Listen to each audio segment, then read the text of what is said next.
Welcome to Jung at Harp, episode number 166. And our topic today is how do you court a paradigm shift? DHC and I began our time together this morning musing about how do you move through liminal spaces of agitation, frustration, illness. I've got a little cold going on.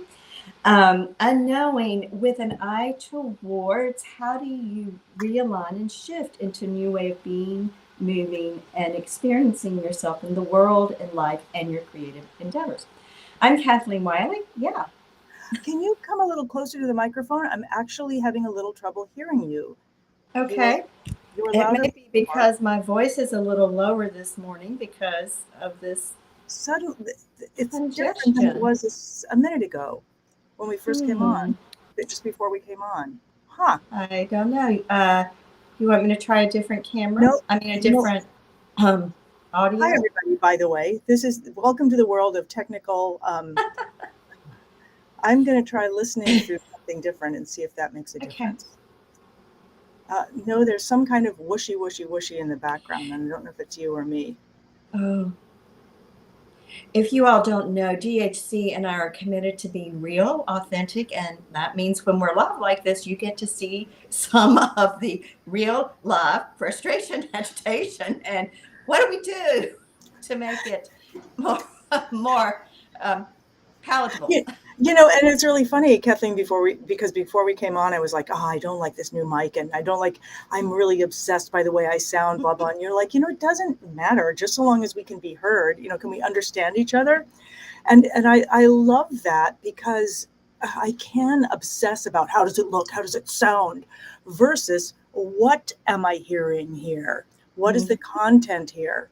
All right, so I think I'm going to let it go and let the people who are listening tell us if you're, if you're hearing something that's making it difficult. So anyway, starting again, we were talking about the liminal space, which I understand. I keep hearing that word a lot lately. I take it. What does it really mean? It means moving from one world to another. The beach, the shoreline at the beach is a liminal space. It's where two worlds meet. Sacred places where people will say things like the veil is thin there are liminal spaces. They're spaces where spirit and matter, we could say, come together in a different way. You move from one realm to another. So that's really interesting because, so talking about transformation, as you know, I'm obsessed with what's happening inside the cocoon, and when the caterpillar goes to goo, and what if it decides it wants to go back, and what if it can't? Because I'm just sort of imagining. I mean, that is a liminal space. What has happened? This one form of a being has allowed itself to allowed its form to disintegrate, and yet within it just happens, since I'm obsessed by this, I keep talking to AI about it, when the caterpillar goes into this place, the cocoon, and it goes to goo, it disintegrates, it becomes, caterpillar soup, basically, all the things that said, hello, I'm in the shape of a caterpillar, disintegrate. But also within that cocoon is something called the imaginal disc, which activates somehow. I'm still trying to learn more about that. And it has everything of butterfly in it.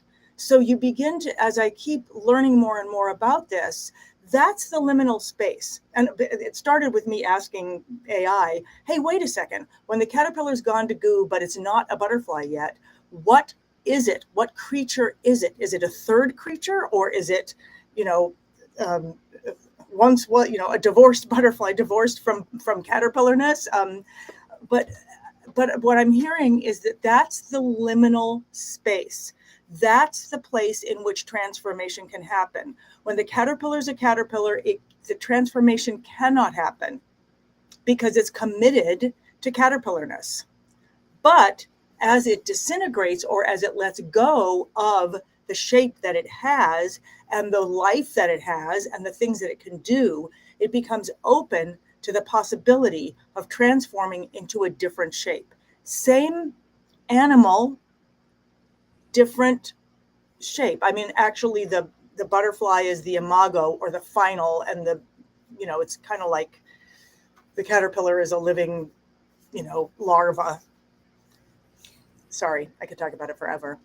Please take it away.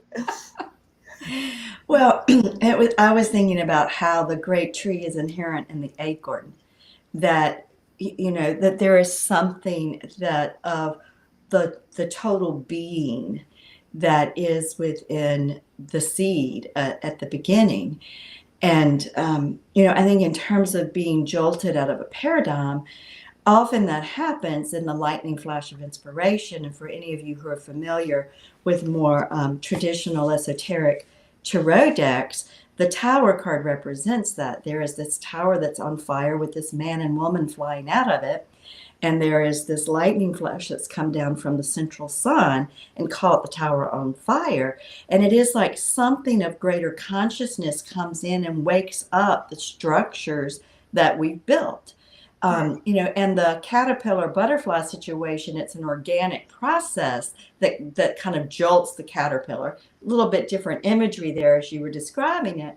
But for us, it is often that suddenly the structures we're used to, the ways of practicing, our habit patterns, our work schedule, the relationships we've been in, the choices we make, suddenly it's as if we're feeling the disruption. They're no longer working. Something's amiss. Something's on fire, so to speak. There's some kind of heat, usually that's experienced in unpleasant emotions and body states.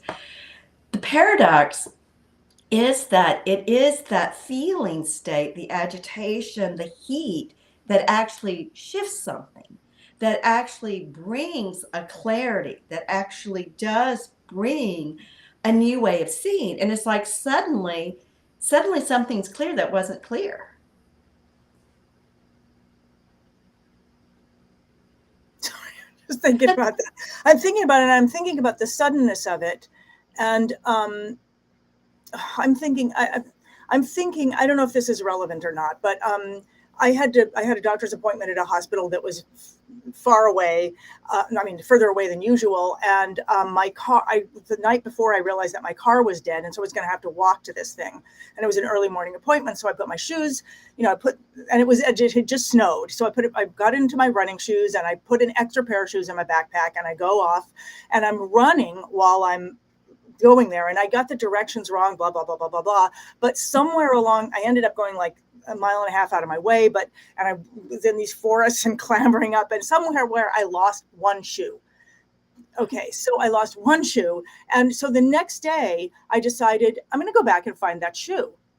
And but what I noticed, and in fact, I did find the shoe, and somebody else had put the shoe on a trail marker for me, which was really sweet. So it was this nice collaboration. But what I was thinking about in terms of what you were talking about is when I started to go out the second day, a couple of things were different. So first of all, I talked to a couple people about the fact that I'd lost a shoe. And so someone gave me a carabiner to kind of help close my backpack. So something had changed. I put on my running shoes again, but it was even colder. It was like 20 degrees yesterday. So I put leg warmers on, and I fixed part of my backpack that had been broken the day before. And I then added another part to make the whole backpack more secure. And so the entire journey was different because of just by doing it again. Mm-hmm. And it ended up being really fun to go out there, and I found my shoe, and I, saw where the heron lived, and all kinds of other stuff happened because of that. But what was interesting to me was that the repetition, just the repetition, transformed the experience. And I get that will transform it for the future. Now, I wouldn't say that it's a paradigm shift, but it kind of is for me, because I can be just like, put them on, let's get it out there. And this was more like, okay, really think about this. How am I going to have the best journey out there? I don't know. So I'm thinking there's something about repetition. And I know in Strings of Passion, which is what I'm teaching right now, the 7 strings of passion, which are the principles that take you from creative impulse to creative expression. The 4th principle is a principle of practices and practicing. And so I'm always talking to the members of the Academy about, when we practice, we have an idea in our head of what we're going for. We're practicing for that thing. But when we take on a practice, we take on the practice to let it get to us. And we don't know what's going to come out of that practice. Like if people take on a practice of meditation, there's no way to know what's going to come out of that. You're actually putting yourself, are you then putting yourself into a liminal state? And how can we do that more? I don't know. And if so, how would we do that in other parts of our lives? Well, I think all practices, whether it's the practice at the Harp, whether it is a meditative practice, whether it is a practice of running, I think all practices ultimately have a goal of getting you into a different state of consciousness, a different way of being, moving, understanding. So, the great teachers will say that meditation is not the repeating of the mantra or the focusing, but meditation is the state you go into with, if you're blessed, so to speak, or graced, or adept. So that what you're saying about it is that it's about letting the practice get to you as you're talking about. The practice isn't really the practice. The practice is the tool for getting into the space of oneness with the music and oneness with the music in you as it flows forth into the heart. To circle back to what happened for you yesterday, we could theoretically say the loss of the shoe was like a lightning jolt from the unconscious that says, pay attention. We could say that your friend giving you the carabiner to close your backpack was again like a lightning flash from the outside of, something needs to change here. And then you were able to consciously be with that. I mean, I think, how do we court a paradigm shift? We consciously be with, reflect on, explore, meander, circumambulate what comes to us unexpected. The losing the shoe was unexpected. The friend saying, here's the carabiner, was unexpected. The finding the shoe on the trail marker was unexpected. So I think when it kind of sort of, but when we court the paradigm shift, if we can receive the unexpected and look at the unexpected, even when it's something we don't want, like losing your shoe or a head cold, when we can look at that and say, okay, what is that? What am I being invited to? What's a realignment? What's a different way of being? You went out for the run this go round doing some things differently. Yeah, and I'm also thinking that just the fact that my car battery was dead and it's a new battery, so it was unexpected. Although it's been really cold around here. And then I realized that was an invitation. It was an invitation to get my running shoes on and to go to do this, get to the adventure. And then there was a big mistake. I didn't read the map, didn't make sense to me. And I thought I knew where the hospital was. And so I went to a completely different hospital. And I walked in and I was like, hey, I'm here. And they're like, you're in the wrong place. Like, the one you wanted was like back a mile and a half. And I got there and I mean, it was fine. It was an adventure and maybe more important than anything was that I discovered that a part of my world, this other pond, was not that far away, not as far away as I thought it was. So, there was the embracing and there was, and then I think what I'm realizing about the first day when I lost my shoe, I was trying to see if I could run with my backpack on, and I was doing it, but I was doing it very sloppily and in such a way that I lost, at least a shoe. I don't know what else I lost. So doing something very badly, but getting the feeling of it was kind of the first step. And then this, well, the first step was, my life is, I can't do the thing I expected to do. The car is broken. All right. So now the next thing is I'm going to do this thing. I do it badly. And then I get a chance to do it again the next day and see what that is like. But I'm thinking, so in our question, how do you court? Because you brought in the image of in the tarot cards of the lightning bolt. And that's something we can't court that. I can't court the car, the accident about the car, and I can't court the shoe falling out. Right. I can embrace those things, but I'm always going back to my show, The Golden Cave. I'm always looking at what does this show tell me about transformation? And I, at first I found this middle section, which is really obvious, which is all about trust. And I was like, oh, trust is the catalyst for transformation. But then last week I thought, wait a minute, what happened just before that trust? Just before the characters sing this song, I trust you, I trust you, I trust you, I trust you. And then they do all kinds of untrustworthy things, but still, the trust is the catalyst that brings to transformation. But what happens before that is a feeling. One character, you could say, seduces the other into a certain feeling. You could say entrances them into another feeling, but they entrance them into the feeling of flying. So what ends up happening is that one character does fly, but what happens first is that the rhythm, the music, the rapture as you're breathing, the feeling as you sail into the sky, that moment of freedom, the pounding in your head when first you spread your wings and start to fly.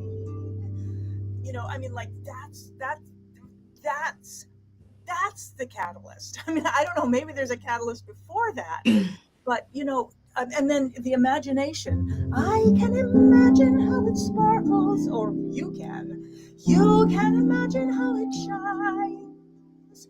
You can imagine, and imagining makes you want to spread your wings and take the leap and fly.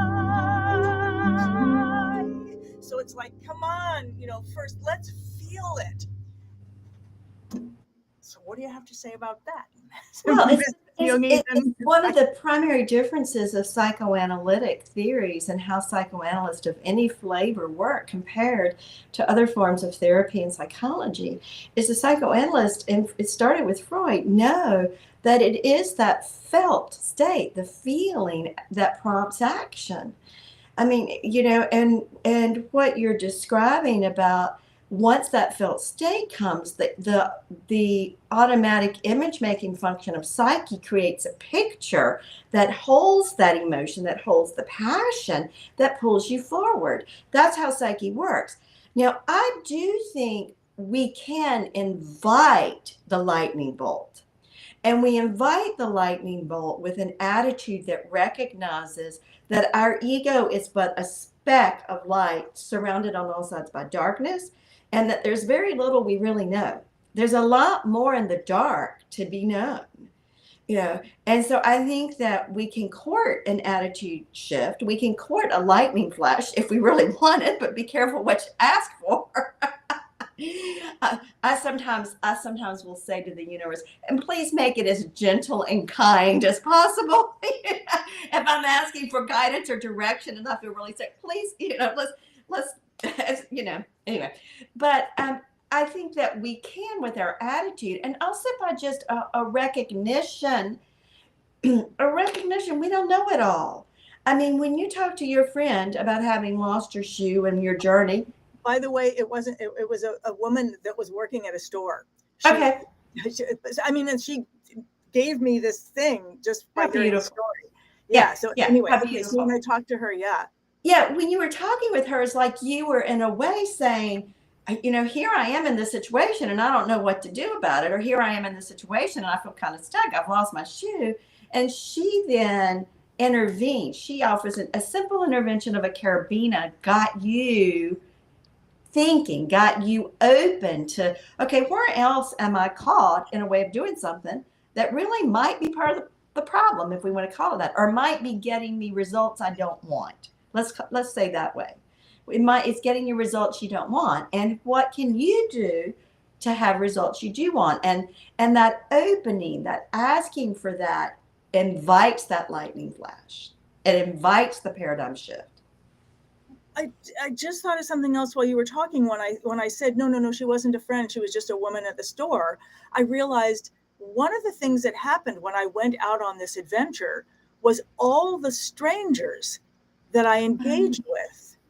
I realized I'd forgotten to take water with me, and I walked into a Dunkin' Donuts, and as I was waiting in line, some guy walked in, and the two people behind the counter said, "Hi, Mike," and Mike was like, "Hi," and he had a wheelchair, and I mean, it was clear that this was a morning routine, that Mike would come in, and their smiles were just like exquisite. And I was so moved. Like, I left this like big tip, and I was like, that tip is for your smile when you said hello to Mike. Like, that made my day. And then when the ladies at the info desk, they were like, "Oh no, you're at the wrong, like, how can we help you?" And there were all these strangers along the way, including the woman at the store when I told her about the shoe. And I said, "If you're out walking your dog and you find a shoe like this, let me know." And she was like, "Well, first let me give you this carabiner, and it's gonna," and the kindness, and then the collaboration of someone who found my shoe and put it up on a stanchion or something so that I would find it. I just realized, if my car battery hadn't died, I would have driven my car. I would have not met these people. I would not have that joy that I saw when those two people saw Mike. I wouldn't have had these relationships of help. Right. Yeah. So, wow. And I'm seeing that, oh my gosh, that I can make myself more comfortable, which is great. That was a nice thing that I did the next day, but that I can also reach out to people as well. And let's bring this person in. Okay. And Donald's saying, "It's funny. I love this." Huh. Yeah. Is it pulling up? Oh yeah. It's funny how sometimes it's the smallest of things that can be the most uplifting. And it makes me really emotional. It's right. That's true. When I look back at all of this, it's each of those people. That's right. That's right. Yeah. And it was also your openness to a different way to get to the hospital for your appointment. You could have just bailed on the appointment. You could have called an Uber, but you were open to a different way of being. It is in the smallest of things, the day to day, that we really find ourselves. I truly believe that people are always thinking it has to be some big thing out there, but it is that being with ourselves in the day to day of life, and in the practices that we cultivate day in and day out. So would you say, our question today was like, how do you court your own transformation? And in that liminal space, and you just said, this, Donald said the smallest of things, and then you said the smallest of things, and you a moment ago had said your ego is this tiny thing in this big darkness, and I'm thinking how being open to those small, in the vastness of all that, the smallest of things can be that, like you're both saying, the thing that causes, or that, I don't know, that sparks the transformation inside, the joy, the feeling. That's right. Because what happened when I saw those two people with Mike is like, hey, I'm glad to be in this world. Yeah. And I don't always feel that way. Yeah. But that felt like this huge moment of hope. If I listen to the news, I don't always feel so hopeful. But but that tiny, spectacular thing, like, I don't know that I'll ever forget, just like the two smiles of the guys over there making coffee and the woman's at the counter. Mike is standing there, and it's just like, hi, Mike. I'm thinking about what Jung says, what is basically when all of the projections we put on other people fall away, and we really begin to have what I would say Martin Buber talked about as an I-thou relationship, that what we're really left with is kinship libido, the desire for human connection. The smallest of things, this person, these two people behind the counter smiling and welcoming Mike, and Mike responding back, and that warmth of human connection. That's what matters. The human connection of the woman who gave you the carbina in the store.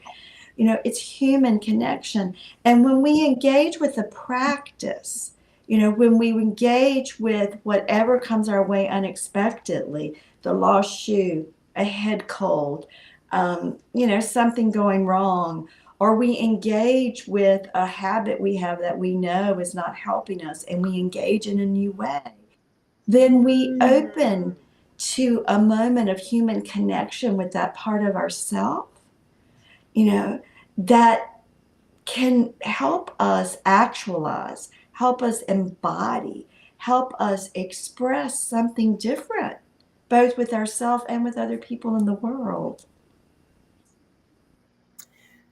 As you're saying that, first of all, I started thinking about the words in "Congratulations, you made it this far." There's human kindness just walking down the street. There's a little bit of greatness in everyone you meet. And there's a world of wonder in who you are. Congratulations, you made it this far. I love that human kindness is just walking down the street. Yeah. And I was also thinking, oh gosh, there was a transformation that I experienced. Oh, right. Okay. So I've been struggling to track my time, and I have a time track app, and I forget to turn it on, and I look and I'm like, nap 35 hours, like that was the last time I touched it. But, and I didn't want to put, like, when I just like take time off and just like whatever, watch Netflix, I didn't want to put it on here because like, and then I started just doing it. I was like, fine. Okay. I was just like, screw off time. That's what I'm doing right now. And as I started accepting it, I actually think that was a catalyst for a shift that I had this morning in realizing, as I stopped judging myself for actually having screw off time, and embraced it, I began realizing that I might be able to use that time for some other things if I wanted to. And then it just has to do with a transformation that happened in my brain this morning. I was thinking of, hiring this new coach to learn to do this new thing, blah, blah, blah, blah, blah, blah. And suddenly in a moment of meditation, I was just like, no, I can learn that. I know the steps to learn that. I know the questions to ask to learn that. And I see that I do have the time for that somewhere in this mosaic. I can work with this little mosaic. And I see now that what I'm seeing is that the simple practice of tracking my time completely and effectively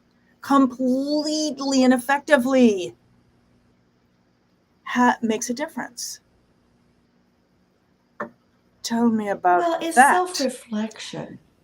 Tracking your time gives you a reflection of how you're moving with the world and your energy. And but I'm doing it wrong. I'm not even doing it. But it's a self-reflection of the feeling of your self-judgment and your shame, which then allowed you to move to a different paradigm and say, okay, I'm screwing up. Now, I would wonder, is it really screw up time, or is it compensation time for being hyper-focused? Because the principle of compensation is always at work. because this is, again, a paradigm shift that can be very helpful for having downtime that's regenerative instead of downtime that's mindless and a waste. Anyway, that's another conversation. I don't know. I can't tell whether it's mindless and a waste, but I will say that it is now called zone out or eating and zoning out. Yeah. And it's an actual category on my time. But what I'm hearing you say, Kathleen, is that, and what I think I'm getting is that it has nothing to do, courting the paradigm shift has nothing to do with how well you do take on whatever Right. practice you take on. It's completely irrelevant. And this was what was so confusing to me kind of about in The Golden Cage, that these two characters are like, I trust you, I will, I believe. And then the next thing they do is just like act completely untrustworthy. And yet they're galloping towards transformation. So I'm hearing that it's the doing, the engaging with the thing. And I'm also saying that to the members of the Academy. I love that you come to classes, but just take one little thing that you get and put it into practice and play with it. That is what is going to open you up. Yeah, and I know we're going to have to stop here in 5 minutes, but I want to just say that in The Golden Cage, Boris, the character who acts untrustworthy next in order to be able to get the golden cage he wants, is a trickster figure. Archetypally throughout mythology and fairy tales, there are trickster figures that do untrustworthy things, but they actually are the very thing that's needed in service of the person they're tricking to move towards wholeness. So just because something appears untrustworthy by ego standards, and the whole trajectory of psyche, it may be very trustworthy. So just a little twist there for Boris. Yeah, well, that's really interesting. I mean, and I'm always thinking, since I know that I'm both characters, including Boris, who, lies in part just for the pure joy. It's not that he wants to lie, but the lie that he's telling is so marvelous and so fun and could be true in some way. It's so fun that he just goes with it without even knowing what he's doing. I don't know what this means, but there is a squirrel climbing up my window screen, the window just in front of me. So suddenly I saw this little furry thing and I thought, is it a cat? And now it's climbing across the top of the screen. It's going to have to come back down. Squirrel energy. That's great. It's your own trickster. So Donald says, we are often harder on ourselves than others are, and making a choice to show ourselves a spark of kindness can free us to overcome some of our mental blocks. So yeah, thank you. That's what I hear. There was a moment where I was like, instead of being, well, you can't zone out, like that's not okay.